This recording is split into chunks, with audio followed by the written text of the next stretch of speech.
L'objectif de cette vidéo est d'apprendre à maîtriser un repère philosophique, ici la distinction entre contingent et nécessaire.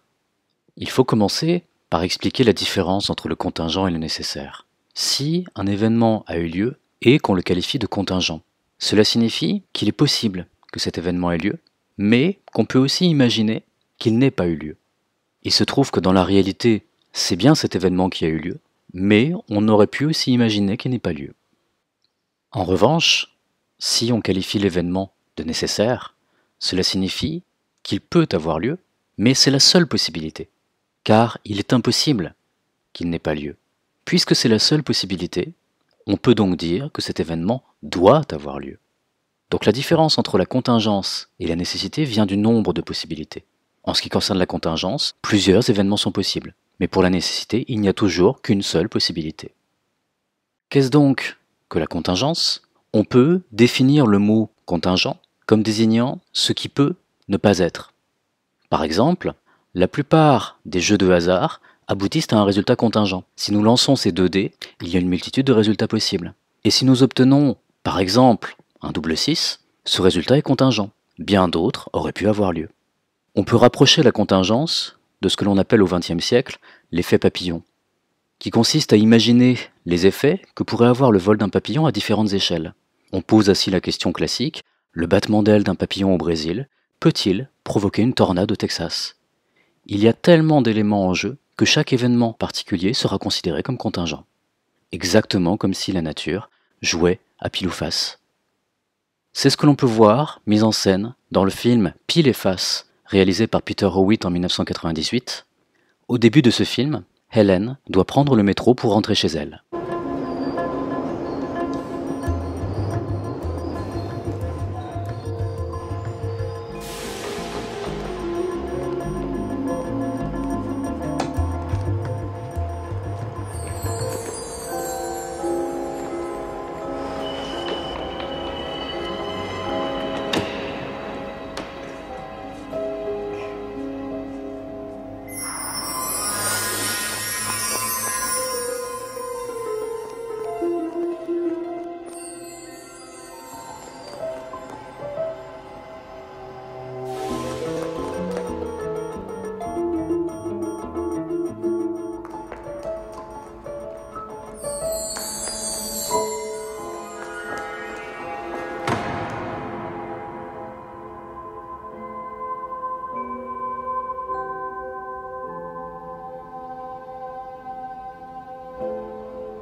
Le fait que Helen réussisse à prendre ce métro tient à peu de choses, et cette comédie romantique nous montre les répercussions, sur le long terme, que cet événement aura par la suite sur sa vie amoureuse. On peut aussi s'intéresser à un exemple plus large, mais qui supposerait de voir le film entier réalisé par Alain Resnais en 1993. En réalité, il s'agit de 2 films, sortis en même temps, Smoking et No Smoking. Le point de départ de l'intrigue repose sur une question. Le personnage de Celia va-t-elle fumer une cigarette ? Chaque film commence différemment, et les différents chapitres correspondent à des choix différents des personnages. Le réalisateur nous permet ainsi d'explorer les différentes réactions possibles de ces personnages. Le geste de Celia au début aura des répercussions 5 jours plus tard, qui elles-mêmes auront d'autres répercussions 5 semaines plus tard et même 5 années plus tard. Et donc, sur l'ensemble des 2 films, on obtient une combinatoire de 12 scénarios possibles, tous vraisemblables, tous également contingents. D'ailleurs, même le spectateur a le choix de commencer par l'un ou par l'autre film. Ce dispositif, complexe, met en scène tout un monde gouverné par la contingence. On peut même appliquer cette idée de contingence à l'histoire du monde. Si on isole certains choix cruciaux faits par des personnages historiques, il est possible d'imaginer différents résultats contingents. Par exemple, en 1908, Hitler hésite entre une carrière de peintre et une carrière d'homme politique. Dans la réalité, il est devenu homme politique, mais l'écrivain Erich Emanuel Schmitt imagine quelle aurait été sa carrière de peintre dans La part de l'autre. En 1940, différents candidats ont voulu se présenter aux élections présidentielles américaines. notamment le président sortant Roosevelt, qui s'opposait à l'Allemagne nazie, ou l'aviateur antisémite Lindbergh. Dans la réalité, les électeurs ont élu Roosevelt, mais le romancier Philip Roth imagine quelle aurait été son enfance si Lindbergh avait été élu et s'il s'était allié avec l'Allemagne. Par la suite, en 1945, l'Allemagne et le Japon ont perdu la Seconde Guerre mondiale, mais l'écrivain Philippe K. Dick nous présente dans Le Maître du Haut Château un monde dans lequel ces deux pays auraient été vainqueurs, et se seraient même partagés les États-Unis. Ces trois exemples fictifs sont des uchronies, c'est-à-dire qu'elles nous montrent des mondes qui n'ont pas eu lieu, mais qui auraient pu avoir lieu si un événement avait été différent. Ici, la littérature rivalise avec le travail des historiens, et elle nous permet de nous poser la question, chaque décision, chaque événement historique sont-ils si contingents? Mais à la contingence s'oppose l'idée de nécessité. On appelle nécessaire un événement qui ne peut pas ne pas être. Par exemple, le mouvement des planètes a toujours été considéré comme nécessaire, car il obéit à des lois qui ne changent pas. On peut rapprocher la nécessité de ce que l'on appelle l'effet domino. Ici, si un domino tombe, il entraîne nécessairement la chute de tous les autres. Il n'est donc pas possible que l'un des dominos ne tombe pas. Si l'on reprend l'exemple des uchronies, on dira alors que chaque événement historique est strictement nécessaire. Hitler ne pouvait pas ne pas devenir homme politique. Les électeurs américains avaient toutes les raisons de choisir Roosevelt, et la Seconde Guerre mondiale ne pouvait se terminer que sur la défaite de l'Allemagne et du Japon. Dans ce cas, les uchronies ne sont que des jeux de l'imagination. En réalité, ces histoires alternatives n'auraient pas pu avoir lieu. On conclut alors que l'histoire obéit à une nécessité linéaire, dans laquelle aucun événement ne peut changer. C'est cette idée qui se trouve poussée à l'extrême dans Minority Report, une nouvelle de Philip K. Dick, adaptée au cinéma par Steven Spielberg en 2002.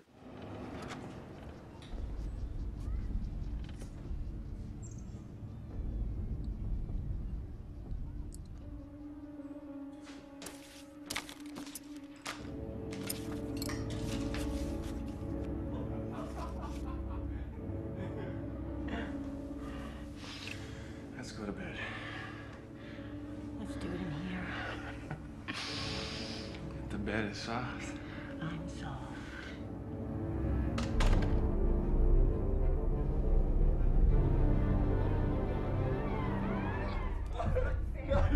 Not the bed! Oh, come on. No, come on. No. I want to feel the bed! Oh.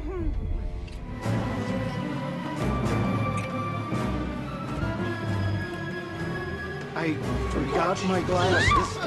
Oh.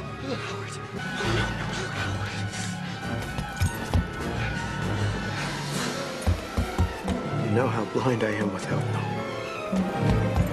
Oh, don't cry.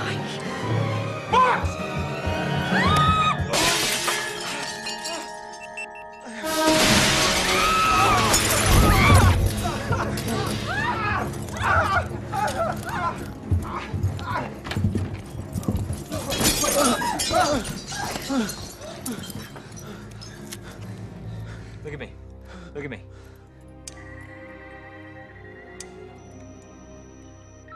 Positive for Howard Marks. Mr. Marks, by mandate of the District of Columbia Pre-Crime Division, I'm placing you under arrest for the future murder of Sarah Marks and Donald Dubin that was to take place today, April 22nd, at 0800 hours, 4 minutes. No, I didn't do anything. Sarah! Give the man his hat. Oh, God. Don't put that halo on me! Sarah! Put your hand on your head. Help me! I wasn't gonna do it! L'intrigue de ce film suppose que toute action a lieu nécessairement, et donc qu'il est possible d'arrêter et de condamner une personne si elle a eu l'intention de commettre un crime, même si le crime en question n'a pas vraiment eu lieu.